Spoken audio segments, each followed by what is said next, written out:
Bismillahirrahmanirrahim. Assalamualaikum warahmatullahi wabarakatuh. Alhamdulillah wassalatu wassalamu ala Rasulillah Sayyidina Muhammad ibni Abdillah wa ala alihi wa sahbihi wa man wala. Subhanaka la ilma lana illa ma 'allamtana innaka antal alimul hakim. Rabbis shrah li sadri wa yassir li amri wahlul 'uqdatam min lisani yafqahu qawli amma ba'du. Suaranya jelas ya teman-teman.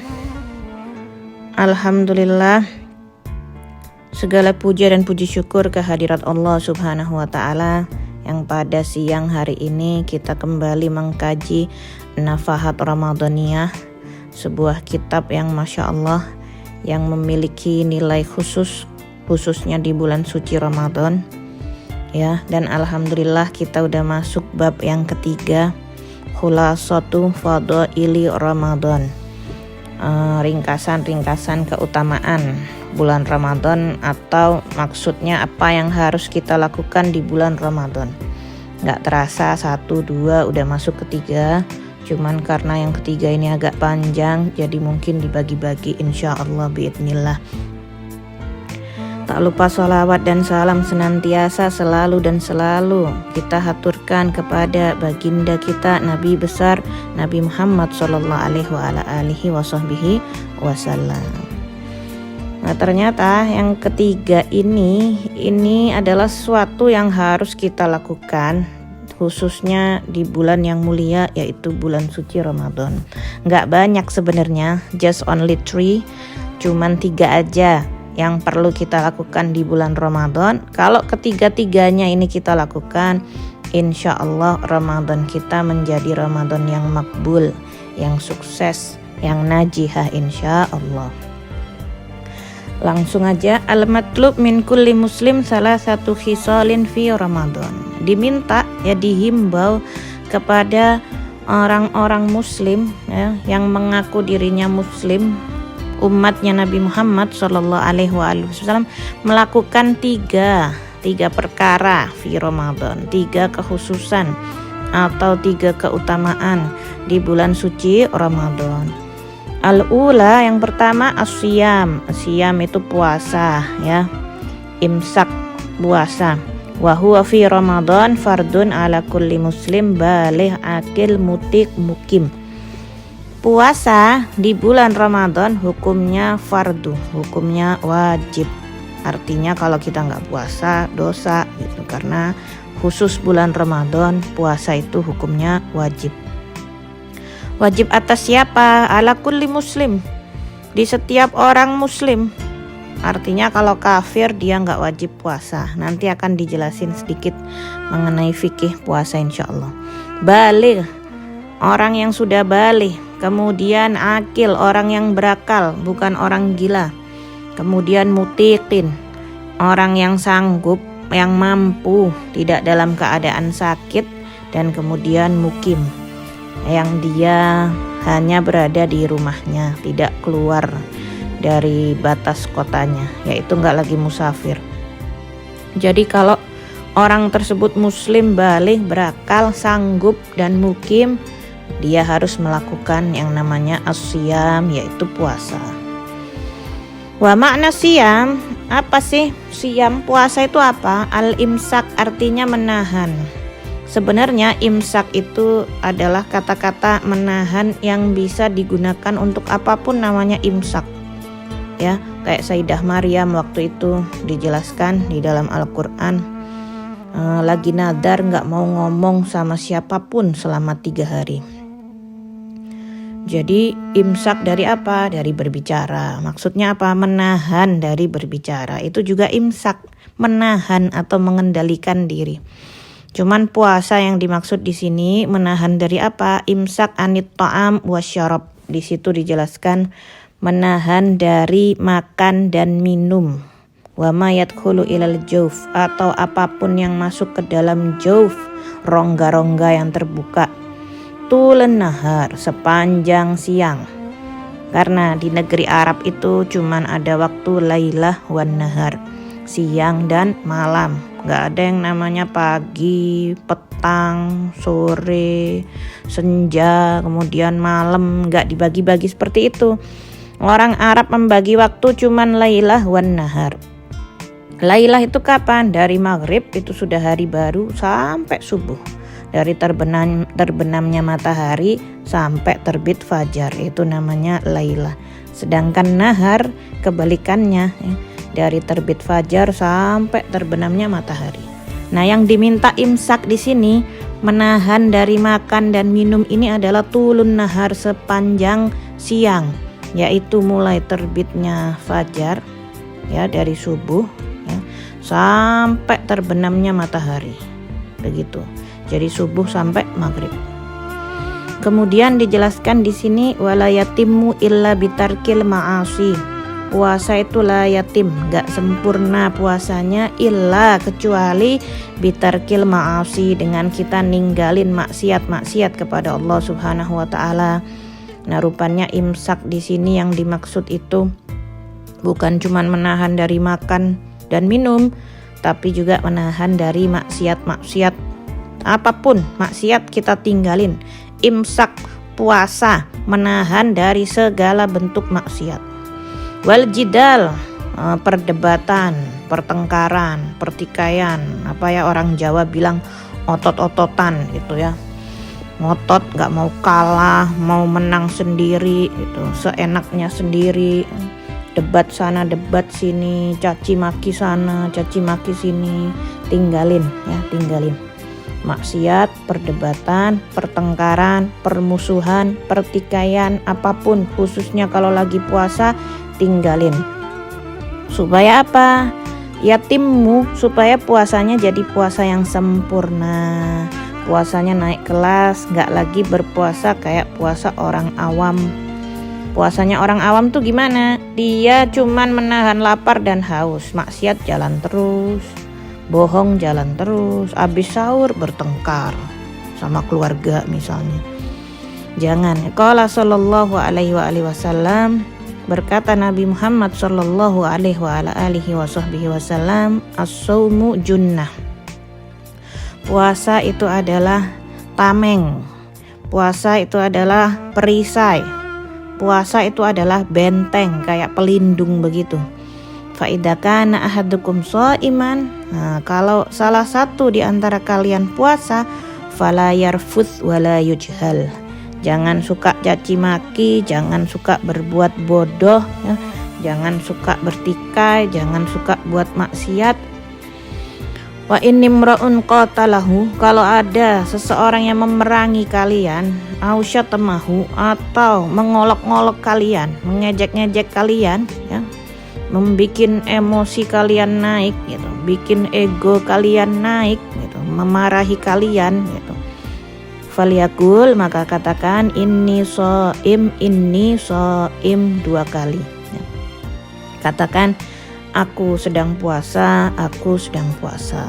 Itu kata-kata positif yang untuk meredam segala bentuk emosi, meredam segala bentuk ego, ya, kemarahan dan lain sebagainya. Kenapa 2 kali? Untuk meyakinkan dirimu dan dirinya yang ngajak perang tadi, yang ngajak bertengkar. Aku lagi puasa, aku lagi puasa. Ya, kata Nabi harus 2 kali untuk meyakinkan dirimu dan dirinya. Akhirnya reda. Gak jadi marah-marah insya Allah. Ya. Makanya dikatakan puasa itu kan menahan diri. Ya, menahan diri gak cuma dari lapar dan haus. Menahan diri dari segala sesuatu yang dapat membatalkan puasa. Baik puasanya itu sendiri batal atau pahalanya puasa yang batal. Ya. Mulai terbit fajar sampai terbenamnya matahari dengan niat tertentu, kan begitu puasa pengertiannya. Tapi bukan berarti ntar setelah buka puasa boleh bertengkar, enggak juga gitu. Namanya bulan puasa memang dituntut untuk sabar. Katanya Nabi Muhammad SAW, as-saumu nisfus sabri. Puasa itu adalah setengah dari kesabaran. Wasabru nisful iman, dan sabar itu adalah setengah dari iman. Sabar itu adalah setengah dari iman. Kenapa disuruh untuk sabar? Sabar itu pahalanya tak terhingga. Innama yuwaffas sabiruna ajrahum bighairi hisab. Sesungguhnya orang-orang yang bersabar yang akan memenuhi amal mereka, memenuhi pahala amalan mereka tanpa batas, ya, tidak terhitung, ya. Kullu hasanatin bi asyri amsaliha illa sab'ami'atin di'fi illasiyam fa innahu li wa ana ajzi bih. Ya, dikatakan setiap kebaikan itu dilipat gandakan pahalanya, ya. Kita kalau berbuat baik dapat pahala 10, 20, 50, 100 sampai 700 kali lipat illa shaum, kecuali puasa. Sesungguhnya puasa itu untukku, katanya Allah Subhanahu wa taala, dan aku yang akan membalasnya. Aku yang akan balas. Sebenarnya orang puasa kenapa sih dituntut untuk sabar, ya? Padahal udah nggak ada setan, ya. Karena disitulah inti puasa. Intinya puasa tuh kalau mau dapat cahaya dari puasa kamu, ya memang harus menahan godaan dari segala arah, khususnya kesabaran, ya. Inna syaiton la yajri min ibni adam majrud dam fadayyiku majarihi bil jau. Sungguhnya setan itu mengalir pada manusia seperti aliran darah. Maka untuk mengkat, ya, di stop aliran darahnya setan itu dengan cara lapar. Gak ada cara yang lebih efektif dari puasa. Nah, dikatakan setan-setan itu kan dibelenggu kalau bulan Ramadan. Dalam riwayat lain mengatakan setan itu dibelenggu, dilempar ke laut, di tengah lautan, ya, hilang. Sehingga kamu sekarang hanya berperang melawan hawa nafsu. Ya, tinggal setengah kan perangnya. Jadi insya Allah lebih bisa untuk sabar, ya, lebih bisa untuk sabar. Ya, kayak kemarin resepnya ditempel di tembok poster, ya, puasa bulannya kesabaran. Insya Allah semuanya bisa sabar. Wa qala sallallahu alaihi wa alihi wasallam, Habib Muhammad mengutip hadis juga di bawahnya mengenai sesuatu yang membatalkan pahala puasa. Khamsun yufattarna shaim ayyi yudhibna ajruhu. Ya. Ada 5 perkara yang membatalkan pahala puasa. Yang membatalkan puasa yaitu membawa pergi pahala puasa. Puasanya secara fikih tetap sah selama dia nggak makan, nggak minum, menjaga rongga-rongga, nggak ada yang masuk, tetap sah. Dia jaga dari subuh sampai maghrib. Tapi kalau dia melakukan 5 hal ini atau salah satu dari 5 ini, maka pahala puasanya batal. Dia tidak dapat apa-apa, nilainya kosong, 0/0, gak dapat apa-apa kecuali lapar dan haus. Rugi, ya, percuma puasa. Jadi ibarat dari subuh kita itu udah meniup balon pahala. Kita tiup balonnya sampai tambah gede. Semakin siang semakin gede, asar semakin gede. Udah deket maghrib, kita melakukan salah satu dari 5 ini, ibarat menusuk balon tersebut dengan jarum. Duar, ya. Meletus, pahala puasanya hilang. Naudzubillah min dzalik. Jadi kita jaga jangan sampai kita melakukan 5 hal ini. Ya. Apa itu 5 hal yang membatalkan pahala puasa? Al-kadzib, berbohong.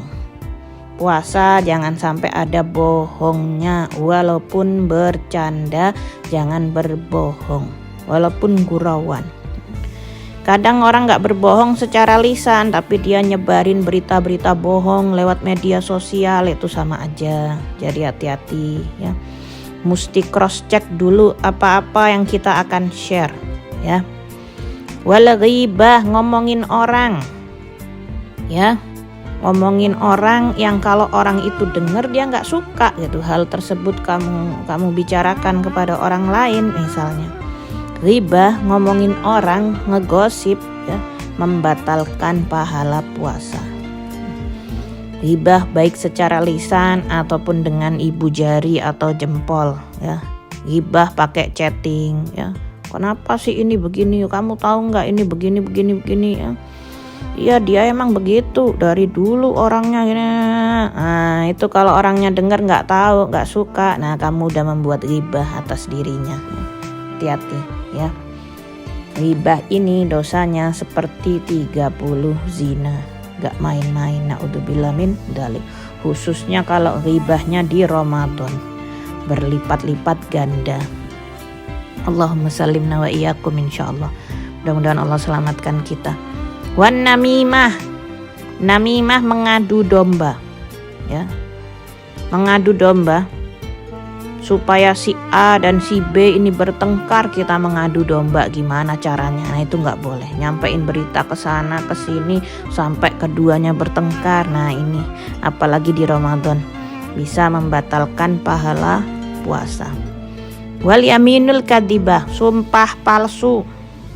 Dia bersumpah atas nama Allah tapi palsu, dusta, bohong demi kepentingannya sendiri. Sumpah membatalkan pahala puasa. Wan nadhar bisyahwah, melihat yang haram. Next page Kak. Melihat yang haram.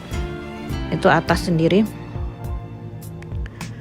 Wan nadhar bisyahwah, melihat dengan syahwat. Ya. Dikatakan di sini ada keterangannya di bawah itu. Melihat yang haram, melihat dengan syahwat walaupun kepada suami sendiri. Kalau Ramadan libur ya. Suami sendiri nggak boleh, gimana suami orang lain. Gimana film-film artis Korea, artis Bollywood ya. Bahkan Habib Salim Syatiri mengatakan dalam grup WhatsApp aja nggak boleh ada laki-lakinya. Grup WhatsApp yang campur ada laki-laki di situ keluar, katanya beliau ya. Kita tuh mau ngobrol sesama cewek jadi nggak nyaman ada laki-laki di situ. Dan kalau misalnya kita lagi chat itu di grup ada laki-laki, keluar nama kita, otomatis laki-laki tersebut ngebayangin, oh yang ngirim pesan ini, si ini, si ini. Jadi untuk ngurangi mudarat keluar, katanya Habib Salim Syatiri, termasuk chat, termasuk lewat WhatsApp, Instagram dan lain sebagainya ya. Tinggalin melihat perkara-perkara yang haram atau memasang status-status gambar laki-laki dan lain sebagainya. Begitu juga perempuan ya, laki-laki kepada perempuan. Jadi sama aja. Nadhar bisyahwa, melihat yang haram, melihat dengan syahwat itu membatalkan pahala puasa. Wasaniyah al-qiyam, untuk qiyam insyaallah dibahas besok ya, takutnya kepanjangan. Kita mau bahas sedikit fikih puasa di sini dari kitab Risalah Jami'ah insyaallah. Sebagai pelengkapnya pembahasan al-ula yaitu as-siyam, bisa balik ke halaman sebelumnya insyaallah. Puasa itu merupakan rukun Islam yang ketiga sebenarnya. Walaupun datangnya dia paling akhir, tapi dia masuk ke dalam rukun Islam yang ketiga. Puasa al-imsak, di situ dijelaskan menahan diri dari segala hal yang membatalkan puasa dari terbitnya fajar hingga terbenamnya matahari. Udah jelas ya teman-teman. Nah. Al-imsak menahan dari makan dan minum atau apapun, menahan dari maksiat, telinga jangan sampai dengerin yang haram, mata jangan sampai melihat yang haram ya. Menahan seluruh anggota tubuh kita, mulut jangan sampai berbicara yang kotor-kotor atau berbicara yang gak ada manfaatnya gitu. Mending kita taklim atau zikrullah atau baca Quran gitu. Begitu. Nah, puasa Ramadan ini diwajibkan di tahun kedua setelah Rasulullah SAW berhijrah dari kota Mekah menuju kota Madinah. Tahun awal masih belum ada puasa, wajibnya di tahun kedua. Hukumnya puasa ya, as-saum, as-siyam. Teman-teman bisa merujuk di kitab fikih Babus Shaum insyaallah. Hukum puasa secara umum itu memiliki 4 hukum. Yang pertama wajib, yang kedua sunnah, yang ketiga makruh, yang keempat haram. Tidak ada yang kelima yaitu mubah. Khusus untuk syariat puasa tidak ada yang namanya puasa mubah. Ya adanya wajib, sunnah, makruh, haram. Di sini nggak dijelasin secara detail ya, cuman secara global aja. Hukum puasa secara umum. Yang pertama adalah wajib. Kapan puasa itu wajib? Seperti yang sekarang kita lakukan. Di bulan suci Ramadan, hukum puasa adalah wajib. Thayyib, adakah puasa wajib selain Ramadan? Jawabannya ada ya. Puasa Ramadan hukumnya wajib. Yang kedua, puasa qadha hukumnya juga wajib. Puasa qadha hukumnya wajib. Kalau teman-teman misalnya lagi berhalangan, gak bisa dia puasa Ramadan, maka dia wajib mengqadha di hari-hari selain Ramadan. Kalau pas Ramadan gak bisa qadha ya. Kemudian ada juga puasa wajib yang namanya kafarah. Kalau dia melakukan pelanggaran-pelanggaran di bulan Ramadan atau saat haji dan umroh, ada pelanggaran-pelanggaran, maka itu namanya puasa kafarah sebagai tebusan atau hukuman karena pelanggaran yang dilakukan ya. Kemudian puasa yang wajib ada juga namanya puasa nadar. Misalnya kalau saya sembuh dari penyakit ini, saya niat mau puasa 2 hari atau 5 hari. Nah, beneran dia dikasih sembuh, Allah kasih sembuh, maka harus cepat dilaksanakan nadarnya. Kalau dia bernadar puasa, maka hukum puasanya wajib. Nah, jadi paham ya teman-teman, yang dihukumi puasa wajib itu Ramadan, qadha, kafarah, dan juga nadar. Kemudian yang kedua, hukum puasa sunnah ya. Selain yang 4 itu biasanya puasanya hukumnya sunnah. Kapan? Muharram hukumnya sunnah, puasa Asyura hukumnya sunnah, puasa Arafah hukumnya sunnah, puasa Senin Kemis hukumnya sunnah. Nah, atau puasa Ayyamul Bid misalnya, atau Ayyamus Sud, apalagi banyak ya, puasa Daud dan lain sebagainya. Selain yang 4 tadi, hukum puasanya adalah sunnah. Kadang teman-teman tuh suka nanya gitu, bisa nggak sih puasa qadha sekaligus gabung dengan puasa sunnah? Nah, boleh ya, karena derajatnya wajib itu di atas sunnah. Jadi kalau kita mengerjakan yang wajib pas di hari-hari yang sunnah untuk puasa, maka otomatis dia ikutan gitu. Niatnya cukup puasa qadha tapi dapat pahala puasa sunnah sesuai hari tersebut. Dia puasa pas hari sunnah puasa, dia bakal dapat gitu. Atau kalau lagi nggak punya utang, pengen puasa sunnah aja, ya udah niat sekalian gitu. Bisa digabung-gabung gitu. Misalnya pas Muharram sekalian Ayyamul Bid, sekalian hari Senin, itu bisa semuanya. Kalau pas harinya memang hari dianjurkannya dia berpuasa. Kemarin udah ada yang nanya masalah ini ya, mudah-mudahan tidak terulang lagi insyaallah. Yang ketiga, hukumnya makruh. Kok ada puasa makruh ya? Ada. Puasa itu makruh kalau kita puasa hari Jumat sendirian tanpa diikuti dengan hari sebelum dan sesudah. Puasa cuman Jumat aja, titik. Bukan Kamis Jumat atau Jumat Sabtu atau Kamis Jumat Sabtu. Bagusnya tuh begitu ya. Dan dia puasa bukan bertepatan dengan hari-hari yang dianjurkan itu ya. Nah, Jumat sendiri itu nggak dianjurkan. Jadi mesti ada gandengannya. Nah, puasa yang cuman sendiri begini, gak ada gandengannya, hukumnya makruh. Kecuali puasa Daud. Nah, puasa Daud itu kan sehari puasa, sehari enggak. Sehari puasa, sehari enggak. Pasti dia menemukan hari Jumat yang sendiri pas dia puasa. Kamis enggak puasa, Jumat puasa, Sabtu enggak puasa. Nah, ini kan gak gandeng. Nah, khusus yang puasa Daud hilang kemakruhannya karena dia ada ritualnya sendiri. Dia memang lagi puasa Daud, lagi melakukan kesunahan puasa Daud. Gak ada hukum yang kelima ya teman-teman. Kemudian puasa hukumnya haram. Ada puasa hukumnya haram. Ada. Haram ini juga kita bagi menjadi 2 ya. mengenai puasa yang makruh tadi, itu juga tidak dibolehkan puasa yang terus menerus gak batal sama sekali. Itu juga hukumnya makruh. Bukan puasa Daud ya. Puasa yang orang terus puasa kecuali hari-hari yang diharamkan dia gak puasa. Jadi setahun penuh dia puasa, kecuali hari raya dia gak puasa. Nah itu makruh ya. Ada hari-hari harus dia iftar, dia puasa. Ada hari-hari dia gak puasa. Kemudian haram dibagi menjadi dua, haram tidak sah dan haram sah puasanya. Ada puasa hukumnya haram dan juga tidak sah kalau dia puasa. Kapan? Puasa di hari raya Idul Fitri dan Idul Adha. Dia tetap puasa, haram dan tidak sah puasanya, nggak ada nilai, malah dapat dosa. Dan juga puasa 4 hari di bulan Dzulhijjah, tanggal 10, 11, 12, 13. Atau puasa di tanggal 16 Sya'ban.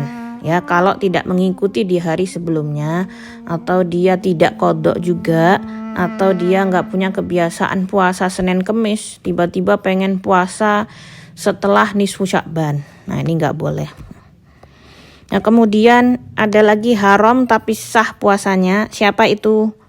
Puasa seorang istri tanpa izin suaminya. Itu kalau puasa sunnah ya. Puasa istrinya nggak pakai izin suami, dia main puasa aja, puasanya tetap sah tapi sebenarnya dihukumi haram. Kalau dia izin nggak masalah. Atau juga puasa budak tanpa izin tuannya. Dulu di zaman Nabi Muhammad itu masih ada perbudakan. Jadi harus izin tuannya. Atau puasa di hari-hari Ayyamut Tasyrik, hari-hari yang diragukan. Ini besok 1 Ramadan atau enggak ya? Udah saya puasa aja wes. Nah, siapa tahu besok itu tanggal 1 Ramadan. Nah, hari-hari syak itu dilarang kita berpuasa ya. Asyam, imsak, ma'ruf, sesuatu yang udah kita ketahui tentang puasa tuh ma'ruf, semua orang udah tahu. Menahan diri dari yang ma'ruf, yang membatalkan puasa, ala wajhi maksus, fi augat maksus ya, dengan cara yang khusus, yaitu dari subuh sampai maghrib, di waktu yang khusus, yaitu di bulan Ramadan, dari subuh sampai maghrib dengan cara yang khusus, dan niat yang khusus, niat setiap malam. Bentar, ada yang oke. Dengan niat yang khusus ya. 4 syaratnya wajib puasa. Ini bukan syarat sah puasa ya teman-teman. Syarat wajibnya puasa. Artinya kalau seorang memenuhi 4 hal ini, dia sudah bisa puasa. Dia sudah boleh berpuasa. Dia sudah wajib untuk puasa. Syarat wajib puasa ada 4. Yang pertama al-Islam. Puasa nggak sah bagi orang kafir ya. Jadi kalau ada 4 ini kamu wajib puasa. Al-Islam, orang masuk Islam di bulan Ramadan jam 8 pagi misalnya, atau jam 9 pagi. Gimana? Hari itu dia belum wajib puasa. Karena hari itu kan niatnya harus malam ya. Sedangkan semalam dia itu masih belum masuk Islam. Dia jadi mu'alafnya baru jam 8 pagi atau jam 9 pagi ya. Subuh udah selesai gitu. Permulaan hari puasa udah selesai. Maka hari itu dia tidak bisa berpuasa, hanya boleh imsak saja ya. Tunggu besoknya dia udah harus dapat kewajiban puasa. Misalnya dia masuk Islam hari Kamis jam 10 pagi belum bisa puasa. Kapan puasanya? Besok di hari Jumat. Nah, begitu. Kalau misalnya orang murtad ya, jika dia murtad maka batal walaupun sekejap. Murtad cuma 5 menit kemudian tobat istighfar masuk Islam, hukum puasanya gimana? Batal secara mutlak. Naudzubillah min dzalik. Kemudian yang kedua, yang wajib puasa. Syarat wajib puasa pertama Islam, yang kedua orang berakal, tidak dalam keadaan gila, tidak juga pingsan, tidak juga mabuk ya. Berakal memang mampu, memang dia itu waras gitu loh, bukan orang gila. misalnya dia gila cuman 2 jam, kemudian lalu sembuh, waras, maka gimana hukum puasanya? Tetap batal. Kalau hilang akalnya karena tidur, tidak membatalkan puasa. Tidur kan hilang akal, orang suka nggak sadar kalau tidur, tapi untuk hilang akal karena sebab tidur tidak membatalkan puasa. Kalau pingsan gimana? Pingsan itu ada hukumnya sendiri, nanti kita bahas ya. Kalau pingsannya cuma sekejap langsung sadar lagi itu masih nggak batal. Tapi kalau pingsannya sampai 1 jam itu membatalkan puasa. Dia ada hukumnya sendiri orang pingsan, hilang akal karena pingsan. Oke, itu syarat wajib puasa Islam dan berakal. Yang ketiga, suci dari haid dan nifas. Ya, suci dari haid dan nifas. Kalau kita lihat di jalan-jalan ada cewek-cewek nggak puasa, ya husnudon. Mungkin mereka lagi mens, mungkin mereka lagi haid. Kalau ada laki-laki nggak puasa, ngerokok di jalan misalnya, itu gimana? Ya mungkin lagi nifas ya. Begitu. Kasihan sebenarnya. Biasanya laki-laki tuh nggak ada holiday, ya kena puasa 1 bulan penuh. Ya. Tayyib, kalau misalnya ada orang haid suci jam 8 pagi, ya, dan dia belum makan apa-apa, kemudian niat puasa, bisa nggak? Ya. Menurut madhab Syafi'i, hari itu tetap sunnah imsak saja, tapi kena qadha, tidak bisa puasa. Ya, walaupun belum makan apa-apa.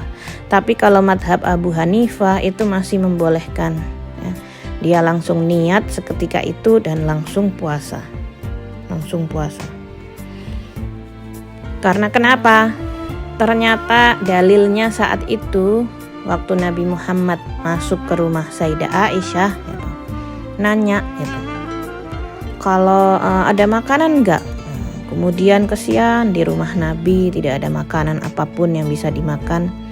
Maka kemudian Nabi Muhammad dengan enggak pakai marah atau emosi, biasa aja Nabi Muhammad. Nah, Nabi Muhammad cuman bilang, "Idzan inni shaim," kalau begitu saya puasa. Jadi kalau ada makanan Nabi Muhammad makan, gak ada makanan Nabi Muhammad puasa. Begitu. Ini kalau misalnya dia puasa sunnah boleh, bangun tidur jam 9 belum makan apa-apa langsung niat puasa. Kalau sunnah boleh, tapi kalau puasa wajib harus semalam sebelumnya, ya. Harus niatnya pada malam hari. Begitu juga dia udah puasa, kemudian pas mau maghrib jam 5 datang tamu bulanan. Nah, gimana puasanya? Apa ditunggu aja sampai maghrib? Batal ya, harus qadha di hari itu, puasanya nggak sah. Begitu. Dan kemudian yang keempat, syarat wajib puasa adalah mengetahui bahwa waktu saat dia berpuasa itu adalah waktu-waktu yang diperbolehkannya untuk puasa. Dia tahu, oh ini sekarang bulan Ramadan, saya kena puasa. Oh ini hari Asyura, berarti ini waktu diperbolehkannya saya puasa. Nah, orang wajib puasa tuh kalau dia mengetahui bahwa waktu saat dia berpuasa itu adalah waktu-waktu diperbolehkannya dia puasa. Oke, paham ya sampai di sini? Kemudian syarat sah puasa. Kalau yang tadi syarat wajib puasa, kalau kamu memenuhi 4 hal yang tadi, kamu udah bisa puasa. Dan puasanya sendiri itu bukan orangnya ya, puasanya sendiri itu memiliki syarat sah puasa. Apa bedanya? Syarat wajib puasa dengan syarat sah puasa beda ya. Kalau sah itu kadang-kadang tidak wajib, yang penting sah puasanya. Tapi kalau udah wajib pasti harus sah puasanya. Ya bisa aja begitu. Contoh musafir. Kalau musafir dia terpenuhi syarat wajib puasanya, tapi dia tidak wajib puasa.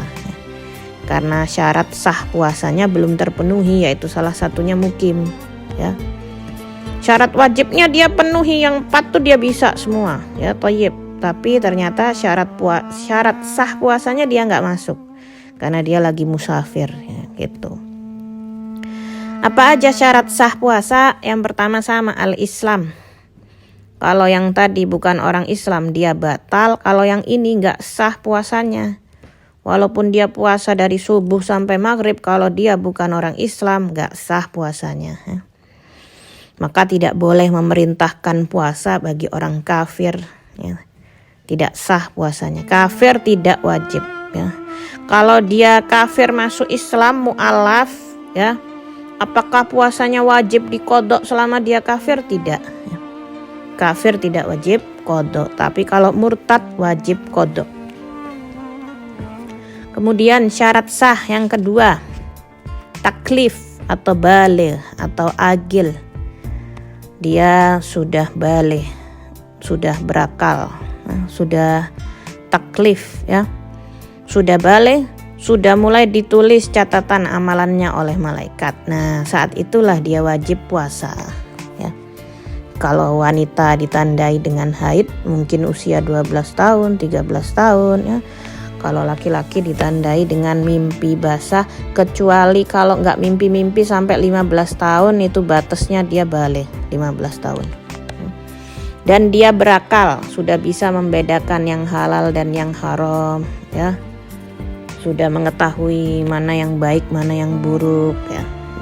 Bagi yang belum baligh tidak wajib berpuasa. Kalau latihan boleh puasa duhur, kemudian imsak lagi sampai asar, ya.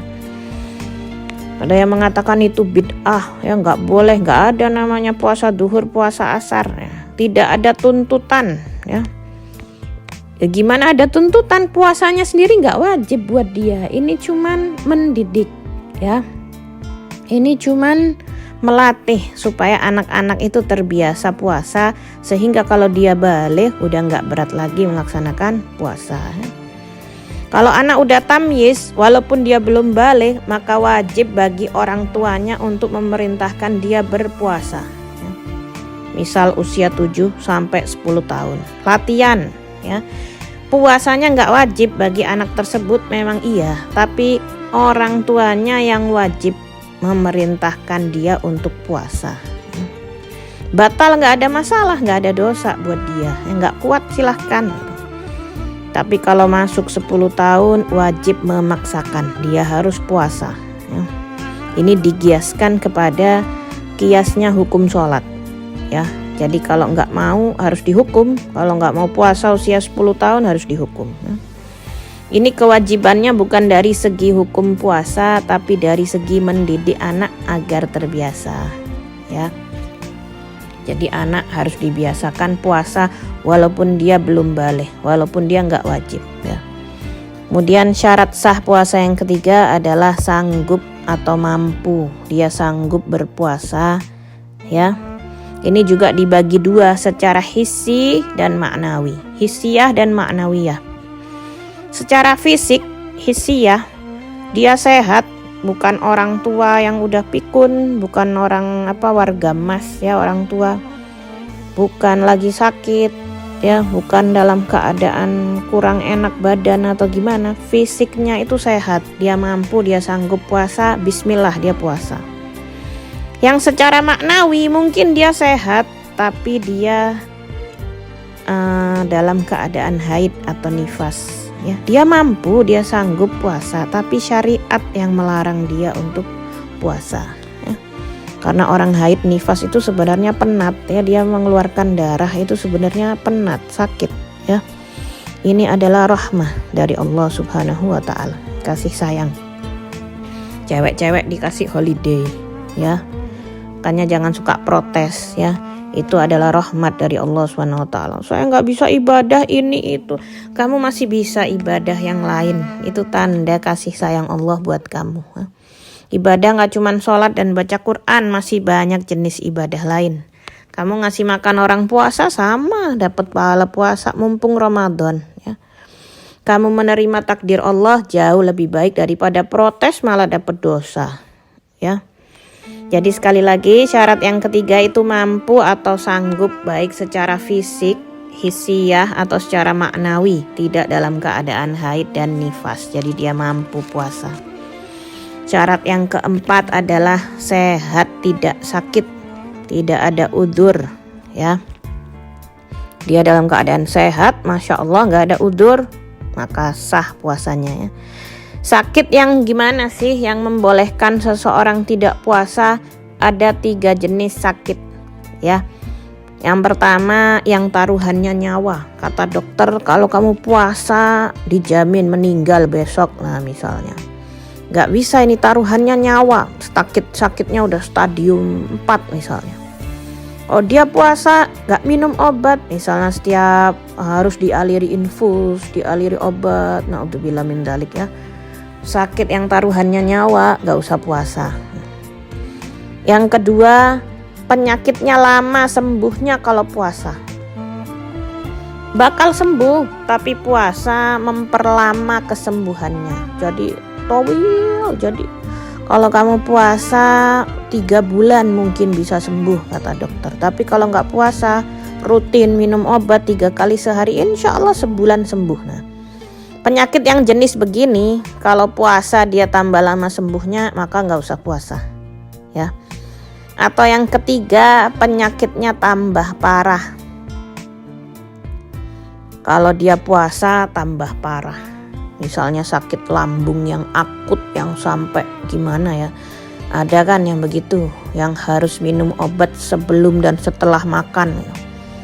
Kalau dia puasa penyakitnya tambah parah, maka yang begini boleh untuk tidak puasa ya. Tapi kalau cuman pusing doang, flu atau demam sedikit ya, justru kamu puasa tambah sehat. Atau sakit mah, puasa tambah sehat, tambah enteng badannya ya. Atau sakit-sakit yang berlebihan secara global boleh nggak puasa ya. Pusing sampai mau muntah berlebihan hampir pingsan, nah itu nggak apa-apa, nggak puasa ya. Sakit-sakit yang berlebihan, kalau cuma sakit ringan-ringan, insya Allah puasa justru bikin sehat.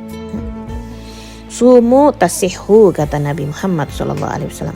Berpuasalah kalian, maka kalian akan sehat ya. Puasa juga jangan karena diet ya, karena Allah Subhanahu wa taala. Enggak ada puasa jadi niatnya diganti nawaitu dietan, enggak ada. Atau nawaitu sihatan biar sehat. Kenapa? Karena kata dokter kalau saya puasa saya bisa sehat ya. Puasa karena nurutin anjuran dokter, bukan karena Allah Subhanahu wa taala. Ingat yang kemarin, puasa harus imanan wahtisaban ya. Dengan keyakinan yang penuh karena Allah Subhanahu wa taala. Karena iman ya, karena memang syariat yang nyuruh kita puasa. Adapun bonus kurus sehat itu bonus-bonus aja ya. Begitu. Jadi ustadzah tuh nggak berhak ya memberikan ceramah urusan kesehatan. Itu katanya dokter ya. Tapi Nabi Muhammad bilang puasa maka kalian bakal sehat. Tapi memang terbukti secara klinis, secara kedokteran juga puasa itu membuat sehat ya, detoks alami bagi tubuh kita ya. Udah capek ya pencernaan, gak pernah istirahat setahun penuh, kulineran mulu. Nah sekarang waktunya dia istirahat, memperbaiki kerja sistem pencernaan di tubuh kita insya Allah. Kemudian syarat sah puasa yang kelima adalah iqamah atau mukim, tidak dalam keadaan musafir. Dia lagi berada di rumahnya, di negaranya, di kotanya, maka wajib puasa. Sah dia puasa ya. Kalau musafir boleh nggak puasa dengan 2 syarat ya. Yang pertama, perjalanannya harus marhalatain, masafah qasar. Seperti jarak qasar lebih dari 80 km atau 82 km dari batas kotanya ke kota tujuan ya. Kalau dia safarnya kurang dari itu, cuman ke Surabaya misalnya, cuman Kulaan atau ke Malang yang cuman 60 km, tetap puasa ya. Kalau jauh, safar jauh ya, marhalatain, baru dia boleh nggak puasa. Syarat yang kedua, keluarnya harus sebelum subuh ya, sebelum adzan subuh. Artinya apa? Dia keluar, dia melakukan perjalanan pas lagi sahur tengah malam, itu boleh nggak puasa, nggak kena kewajiban puasa. Tapi kalau setelah subuh udah jatuh waktu puasa, habis subuh kan puasa tadi habis subuh sampai maghrib kan, dia keluar jam 10 pagi, jam 9 pagi, habis subuh harus puasa. Ya. Loh kan saya musafir, iya, tapi kamu kan udah kena kewajiban puasa. Kamu kan keluarnya setelah subuh gitu. Ya, nggak bisa lagi jadi musafir. Atau misalnya dia musafir keluar hari Kamis jam 10 pagi, tetap dia harus puasa. Besoknya Jumat dia boleh nggak puasa, ya, masih dalam keadaan dalam perjalanan. Tapi Kamisnya kena puasa karena dia start keluarnya sehabis subuh gitu. Maka begitu. Jika tidak maka mukim dan besoknya boleh nggak puasa. Ya. Hari itu dia musafirnya telat keluarnya, bukan tengah malam, dia kena puasa sama kayak orang mukim. Besoknya dia boleh nggak puasa. Nah kalau dia safarnya lebih dari 4 hari selain hari masuk dan keluar, ya, selain hari pergi dan pulang, maka sudah masuk mukim. Nah, itu nanti masuk bab musafir panjang lagi ya. Kalau dia lebih dari 4 hari hitungannya mukim dan dia harus puasa. Begitu ya teman-teman. Mungkin yang kali ini urusan puasa udah dulu ya. Kita lanjutkan besok di khulasoh yang kedua insyaallah. Ya Rabbi bil Mustafa balligh maqasidana wa ighfir lana ma madha ya wasi'al karami wa akhiru da'wana alhamdulillahi rabbil alamin wa la'afu minnakum. Assalamualaikum warahmatullahi wabarakatuh.